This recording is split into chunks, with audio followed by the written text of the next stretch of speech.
The Survivor Specialists are back, and welcome to another one of our Patreon previews. Been a long time since we have done this, so we figured we'd throw this one out on YouTube because we are starting Heroes versus Villains for Every Season Matters, which is what our top tier patrons get 2 episodes a week. We do 8 episodes for every season of Survivor, and we've been doing this now for 19 straight seasons, and we're heading into our 20th. This is the first episode of our Heroes versus Villains coverage.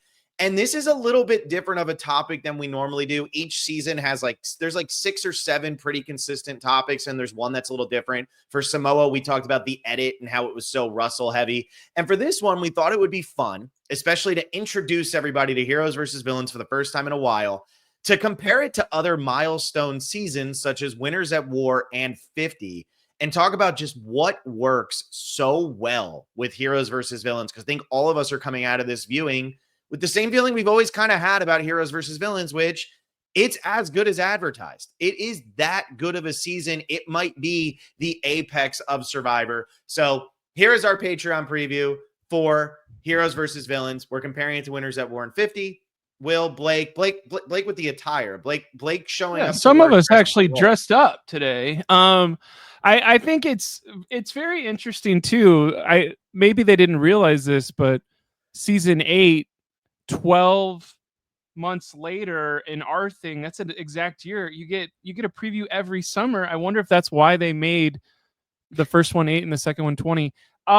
Basically, I think for Heroes versus Villains, it just feels like it's the pinnacle of Survivor. It feels like it hasn't really ever been topped, of like the gravity of like welcome to the freaking show, of bringing people in on military helicopters and having the thought process of like, not how much money did that cost, but who cares? We're doing something cool. We're going to make sure you guys remember this forever. We are going to, it feels way more important than the hero, All-Star Survivor. It feels way more important than half of you guys are fans of the show. And, ooh, look who's behind the corner. It's Amanda. It's like, this is actual, like, we are going to war more so than Winners at War was too. Like, this is more Winners at War to me than it didn't matter that these people didn't win the game. Mm-hmm. Will, what's your take on this viewing, and then we'll start getting into some comparisons here and talk about why this one's successful and why we're a little frustrated coming into 50. Yeah, that's not where I want to start, but it's almost where I have to start. And Phil, I know you've been putting out a lot of Survivor 50 content so far, some of it positive, some of it negative. I've definitely been on more of the negative side. But when you watch this season, man, Heroes vs. Villains, it's epic, it's grand, the cast kicks ass, you're so excited, you can feel it. Even in episode 1, obviously I've seen the season a bunch of times before, but even in that premiere episode, you can feel that something special is happening in a very similar way to Winners at War, when I believe we watched the premiere together, or we were trying to, Phil, when this was, I think maybe we were sharing the apartment at some point, and just like, I don't know if we were able to sync up actually watching it, but I remember walking by your room or your TV and seeing like, oh my gosh, like there's like Yule and like, I don't know, whoever was on his tribe. I just remember seeing Yule and being stoked, but like seeing this combination of people all on your screen at once feels really special. It feels powerful. And I hate to say this, but like, I don't know if I'm going to feel that way when 50 airs. I don't know if I'm gonna be like, oh my gosh, whoa, it's Joe and Camilla and Kyle. Whoa, that's so weird. It's like, that's not going to feel weird because we just saw them like a year ago. And yeah, obviously they'll be with other players. Like it will be like, oh my gosh, it's Joe and Coach. Is that crazy though? Like, I don't know if that is. I don't think the cast feels as important or impactful as Heroes vs. Villains or Winners at War. And Winners at War is often talked about a season where it's like, man, it could have been better. It didn't really live up to the hyper expectations. But I know when watching Winners at War, at least early on, there was something really special that you could immediately feel in the season. And that is the same thing I felt in Heroes vs. Villains. And that is something that I expect not to feel for Survivor 50. And look, I could be wrong. I could turn on Survivor 50 and be like, oh my gosh, seeing Ozzy and Jonathan go head to head is going to be really special and really impactful. For some reason, I doubt that. But that's kind of my initial thoughts on when we're at least comparing it to the other milestone seasons, that 20 and 40 feel more special than 50, at least from a casting standpoint. Well, and I think the thing that really stands out to me when you're watching heroes versus villains is it comes down to one word for me: simplicity. The simplicity of its heroes versus villains. We all know what that means. We all know what heroes are. We all know what villains are. We all have preconceived notions of each of the players who are going out there. They did a great job with casting. I feel like they didn't overthink it. Yes, there are certain people left off who were in the mix until late, but at the end of the day, I think they did a great job with the casting. There's a couple where you're like, really? But Danielle and Candace come to play. And those were the two that I think were the biggest question marks coming into this season. For me, when you look at what's been going on with 50 in the hands of the fans, we have a name for this season, right? Heroes versus villains is 20. Winners at war is 40. In the hands of the fans is 50. And in the hands of the fans is this really complicated thing that seemed like a really fun way at the time to get the fans involved. Right? Make it fun, kind of like Second Chance, which just missed season 30, was season 31. So it just misses being a milestone season. Fair to bring up in this conversation, I feel like. Right. So it kind of fits in that a little bit because it's like in the hands of the fans, Second Chance, we're voting. But it feels like something is missing here in a lot of the areas. Second Chance was a more monumental voting scenario. We're not about to watch 20 winners. And the concept for this of who's going to play with who's going to be on each starting tribe. We've been having the conversations about what are these starting tribes going to look like, when in heroes versus villains, it was very clear. Boston Rob's a villain. It doesn't matter if he's played with other people. That's what he is. Coach and Tyson, they're both villains. Heroes, Stephanie and Tom are going to be on the same tribe. And Coach should have been a hero. Get out of here. So I feel like with what they did with 20 is it's simple. It's something that the casuals will eat up. It's something that the diehards will eat up. Everybody wanted to be a part of it. And they did a phenomenal job of capturing the wide range of Survivor. I know we don't have a season 1 representative, but to have Colby and Jerry as the first hero and the first villain both be on this season, to get Sandra, who was a one-time winner at that time, to come back and play again, to get Stephanie and Tom from season 10. They do a good job of getting a wide range, which I do think is missing when we're coming into 50 because we have a massive gap from 19 to 31. Right. And it's not something you can really blame Winners at War for, because I was like, can we even get 20 winners, 10 of each gender? Like, is that even possible? And once it was like, sure, we can do it, it's like you're going to get who you get at that point. I know there's some obvious people left out, like Vesepia, Earl. We've wanted to see Chris return forever. Todd, Hatch, you could make an argument for. But when you get 20 winners of the show, it's hard to complain about the cast. Like, any complaints is like, all right, you're nitpicking at this point. And Heroes vs. Villains is a very similar way. We have at that time 20 of the biggest names, and sure, there were a couple like, with Candace and Danielle. But hey, when you're going 18 out of 20 as slam dunks, as I like to say, again, that's very nitpicky. Now we, taking it to Survivor 50, and then we are going to bring 31 to this conversation. Second Chance, the fans literally voted. They literally voted, so you can't have an argument. You can't. You can say, "Oh man, we lost Shane," but hey, that's how the fans voted. That's how it turned out. And we lost Jim Rice. The fans, where the fans did not vote, and we are missing huge chunks of. Like, what are the seasons? It's 19 to 31. There's not a single first-time player from that massive show. Part of Survivor history, with some of the most iconic seasons happening in there. Looking at you, Nicaragua. That's like nice. That is a flaw, and that is like, you don't look at any of these all-star casts the same way. If you want to bring season 8 in here as well, after only 7 seasons, really hard to nitpick. There was some obvious misses where it's like, why isn't Greg back? But he didn't want to play. So that happens. 50 feels like a bigger miss overall when you look at it compared to these seasons. And Blake, before, I know you probably want to jump in and say, and Will, I agree with what you're saying here. I almost feel like since Survivor 31, Survivor, like CBS and Jeff, I feel like have been on a little bit of opposite sides, maybe of not fully, but like on some of the things that they want to do with the show. I know 40 was originally supposed to be a legend season, not a winner season.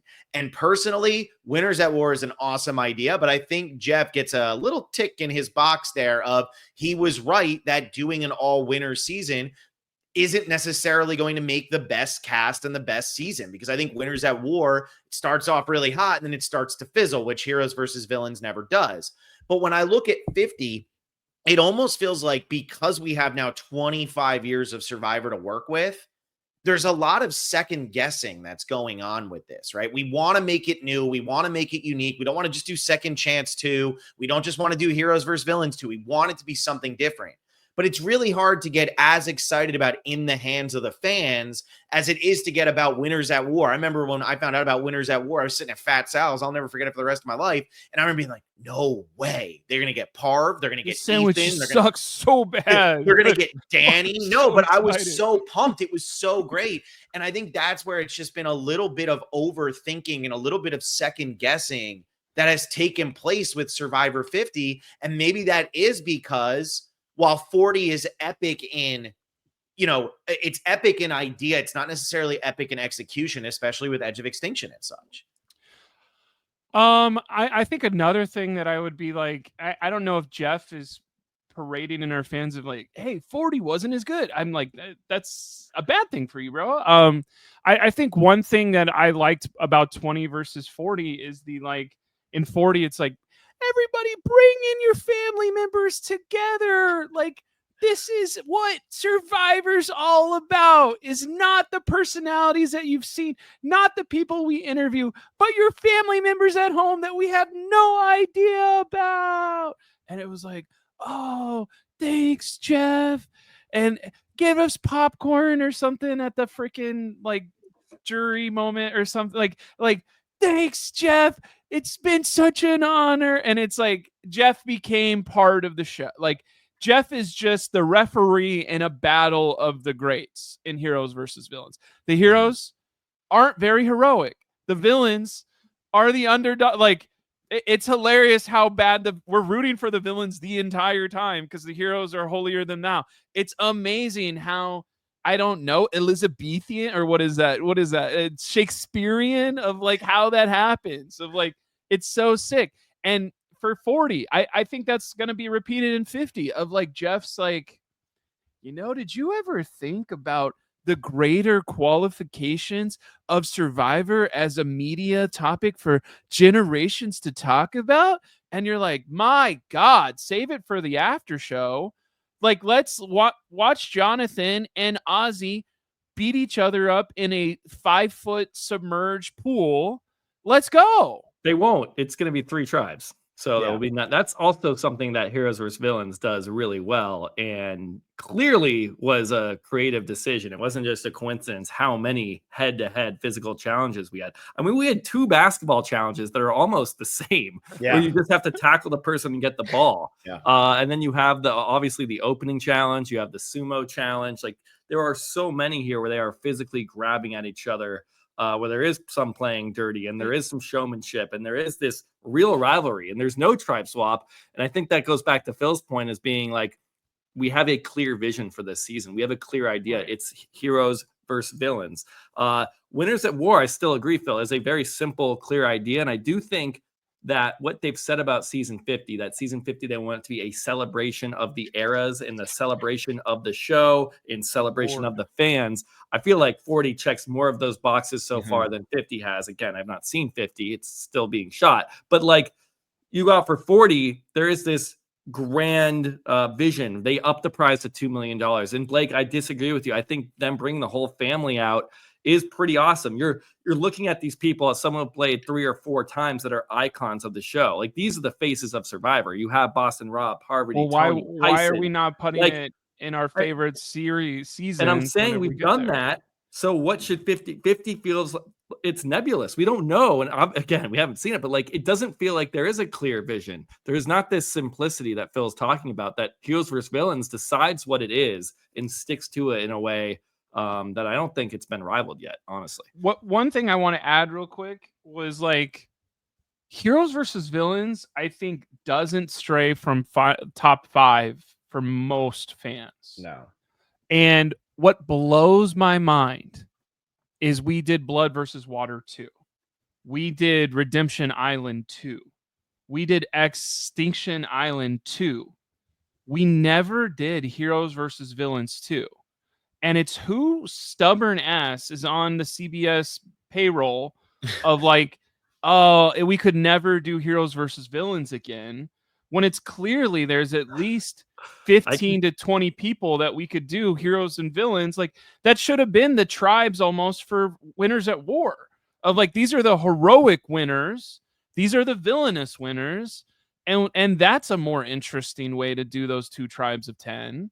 Like, what? Why did we never have Heroes versus Villains 2? I can tell Well, you. I think I you can could- tell you the person's name. I can tell you their first and last name. Good, rip them. Does it rhyme with ref ropes? Yeah, I think so. Okay, Why would he not want to do Heroes No, versus Villains? I'm 2? gonna side with Jeff on this one though. This is like remaking Jaws. You're not gonna be able to do it, so don't do it. And don't Sharks make still bite, bro. It's sick, man. don't make the shitty spin-offs, because then you start to ruin the what made it great in the first place. That's what I think. So when it came to Heroes versus Villains, I don't think you do make a Heroes versus Villains 2. I think Blood versus Water made sense to do a Blood versus Water 2 because the idea worked and it made sense. Now let's try it with all newbies. Let's see what we can do. Heroes versus Villains is such a perfect season. I think it's also the reason why we've never just seen a season called All-Stars ever again, because they don't want it to be All-Stars 2. They're trying to come up with different reasonings, and Game Changers is essentially All-Stars 2. And season 8 was so perfect they could never recreate it. Good season.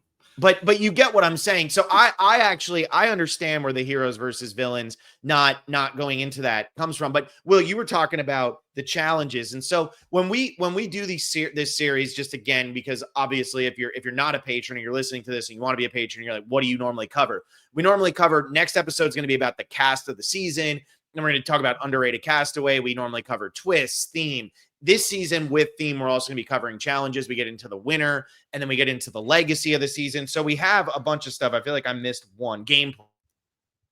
So we cover everything. And one thing, Will, you were talking about with challenges, Heroes versus Villains was so clear that it wanted to make these people actually hate each other. Just like in real life, when a hero and a villain, or in a movie or something, when they're going at it, they're Elizabethan play, a Shakespearean, his Elizabeth times now.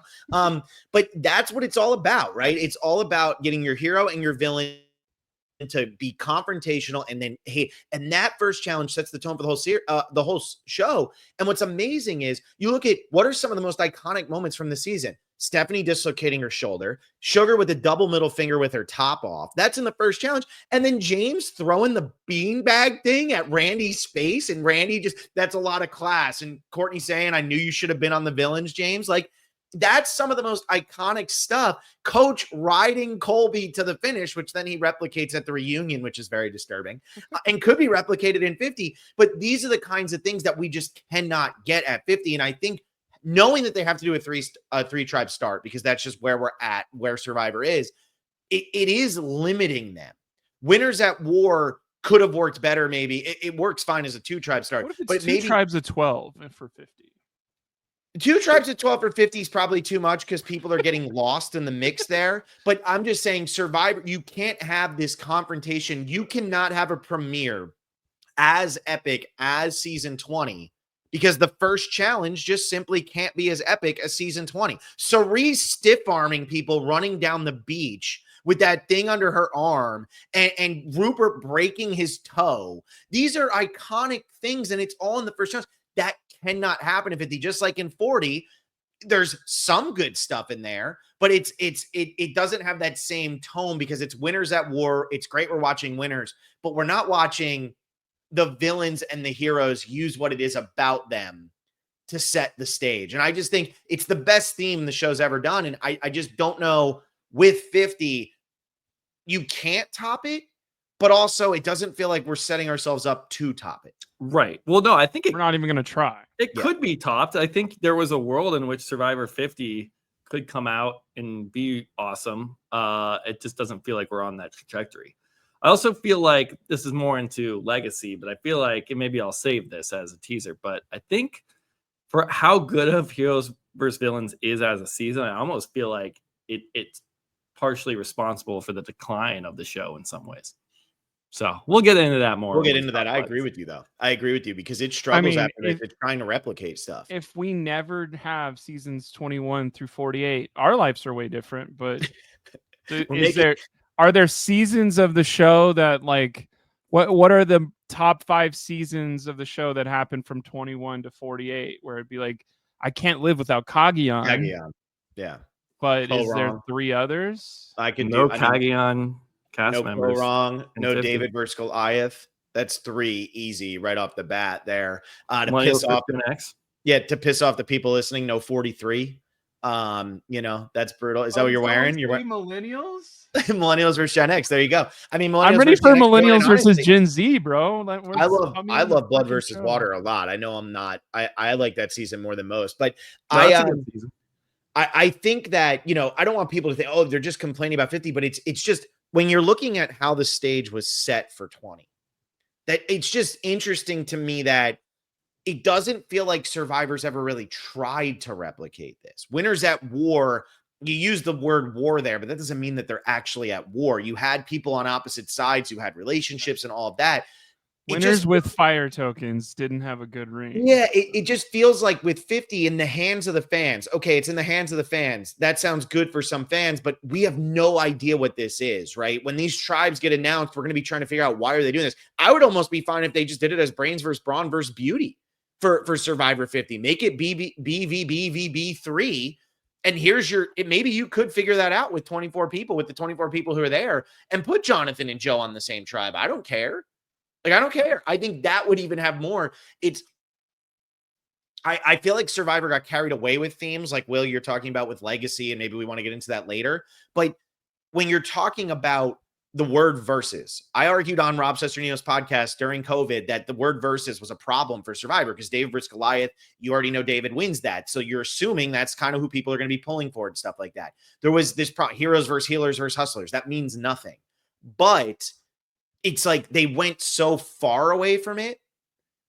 And when it's set up properly, when there's a real reason, even if they just did this season as new era versus versus old school, that's all they had to do. And that's a great, or as we did a podcast with Mike Bloom, new school versus old school versus middle school. That's what it should have been, but there's not enough that it doesn't work with the numbers. That's what I'm like. That's why I'm like, wow, we got 24 people and it's 3 tribes of 8 and it's not new era versus old school versus middle school. I mean, maybe it's because middle school isn't a defined era, but I think you could have easily done the first 20, the second 20, and then the most recent 10. And that's like a perfect delineation of the tribes. Yeah, like it just doesn't roll off the tongue. It doesn't, but it's better than what we're getting. I mean, at least I think. Yeah. And I think also something that's missed there is when you do a versus season, there's rooting interest beyond your favorite player, right? Like if you're watching heroes versus villains, when Tom Westman goes out as early as he does, Tom Westman might be your favorite player. And then you immediately go, oh, well, a hero needs to win. So now I'm rooting for Rupert or Colby. Like these are my heroes, right? Or I'm rooting for Amanda, depending on who you're rooting for.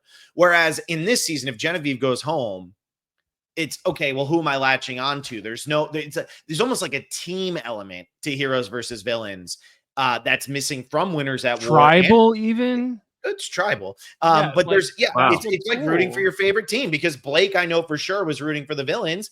And still to this day, I'm rooting for Colby to figure out a way to win that final 5 in the Indies challenge. Yeah, every time. I don't know where Will stands. Will was probably rooting for Candace and Danielle, so I don't know where. I'm just rooting for everyone to have fun. CBS hat. But it's very when interesting. That guy wore that NFL hat into the NFL game of 2 other teams. Rob Lowe was just I'm here for NFL. What else is there from comparison's sake that we're looking at that it feels like when you just rewatch 20, you're saying to yourself, I hope somehow 50 has that? I think what I'm trying to say with my thought process is the competition is being elevated because the cast is elevated. But if you don't elevate everything else, it falls flat, or let's try something new. Now that we have the 20 best players on 40, let's throw fire tokens, a one-time thing that never happens again. And that becomes the main thing instead of what has got us to this place, what has made us this cultural touchstone, what are we good at? Let's focus on that. And once again, for 50, we're doing something random that's never happened before. This time we have 24 people. We've only ever had 20. And if you go back and watch those seasons that have 20 people, at least 4 of them completely disappear. And now you're going to double the disappearing people by, like, there's going to be 8 people that completely disappear. Oh, And you're 90-minute episodes now, Blake. I'm not too worried about the promise 24 you. I don't think it's I correct. promise you, there's going to be some people that go, I'm just going to say Emily Flippin. There's no way. But if you're a huge Emily Flippin fan and she's not in the main argument of the first episode with her tribe, and she goes home in episode 2 and she only gets like 5 confessionals in episode 2, you're going to be extremely disappointed. And that's I going have to to raise happen my to hand though. a bunch That's of Survivor. people. That's That's how it Survivor, goes. because I'm the biggest Courtney Yates fan alive, man. I love Courtney. Courtney gets 4 confessionals this season, and she's in it That's till crazy. final 11. Tyson's another one, like barely Tyson's gets any screen non-existent. time in this season. It's almost crazy they brought him back for Blood versus Water with how invisible he is on Well, this season. they told him to throw the whole game. Get so out of here, dude. Yeah, Russell could there's your keep going. Will and I actually cover that in a rock draw on the Patreon, since we're talking about Patreon here. And I know well. this is going on the Patreon first, so some of the patrons are like, we know that, but this is, for everybody else. I'm not worried so much about the edit. I'm really not, because that's going to happen from one season to the next, and it is. I think what Heroes versus Villains really proved, though, and what I think really reinvigorates my votes for In the Hands of the Fans, Heroes versus Villains trusted this cast.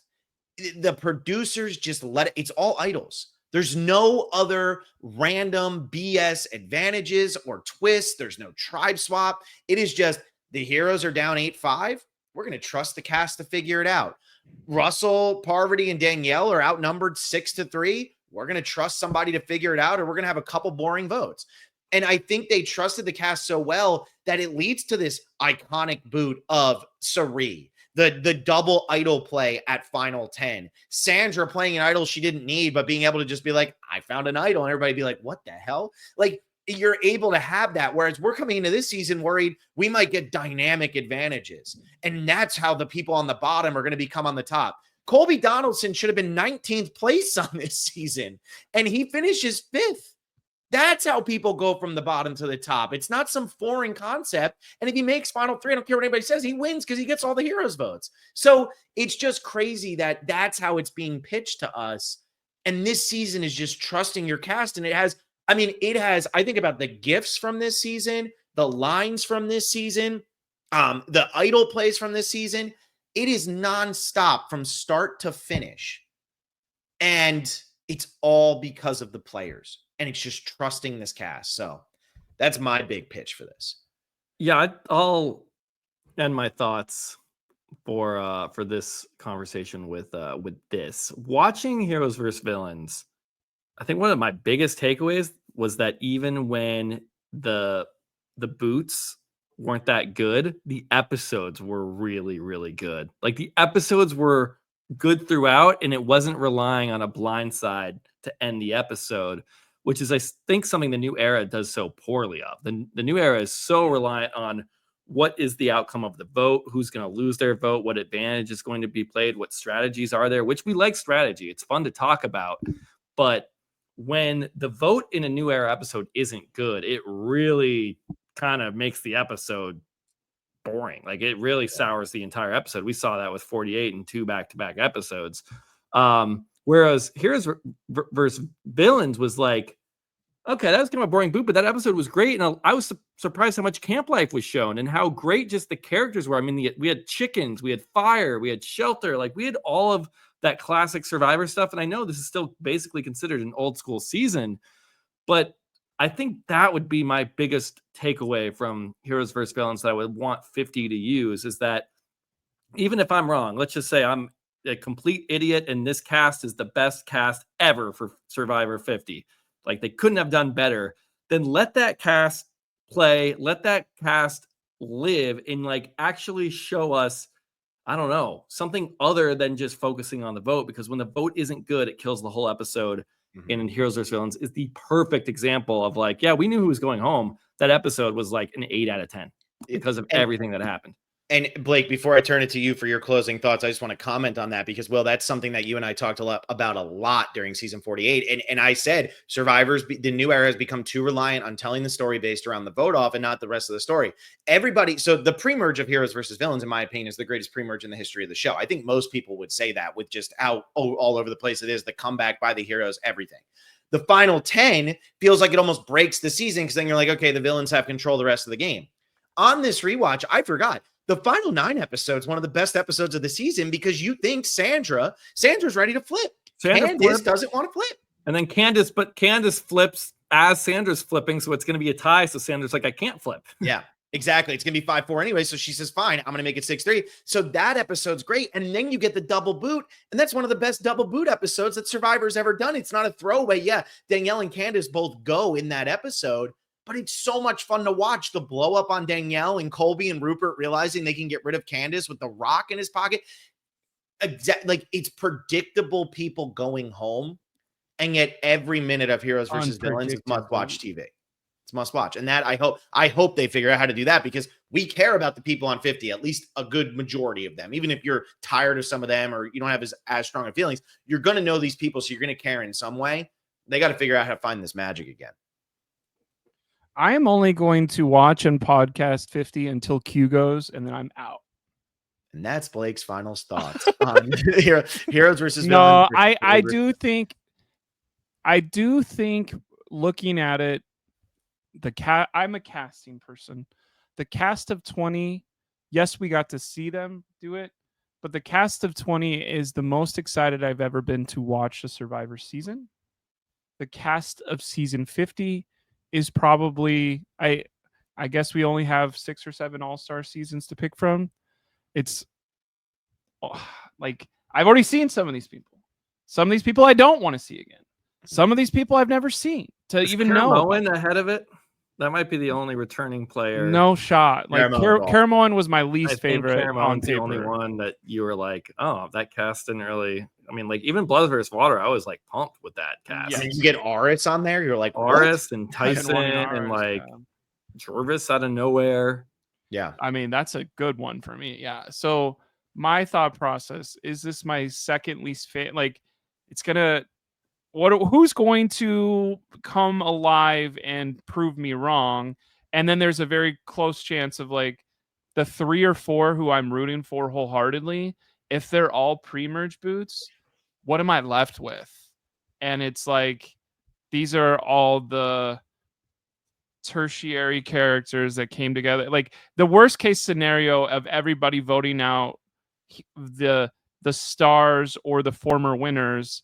If that happens on All-Star Survivor 8, it's like, okay, we still have Boston Rob crushing everybody. Who's going to be when the dust settles, it's really fun to watch the next Boston Rob. I don't know who that's going to be. And final thing here is Heroes versus Villains. You lose somebody you care about every episode. And yet it's still probably the best final 6 that Survivor's ever had because of how well that season is cast. So we're going to be talking about the cast. That's our next episode for the Patreon. That one comes out on Monday here, the 23rd. We're going to be diving into the cast, how they did it, who was cut, and figure out how we feel about it as a whole. And then we're going to continue on. So if you're interested in becoming a patron, patreon.com/thespecialist. If you're already a patron and you're listening to this, you know this plug anyway. But thank you all so much for listening to this.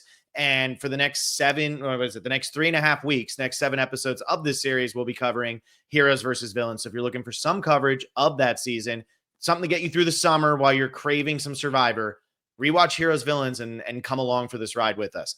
We'll see you all next time. See ya.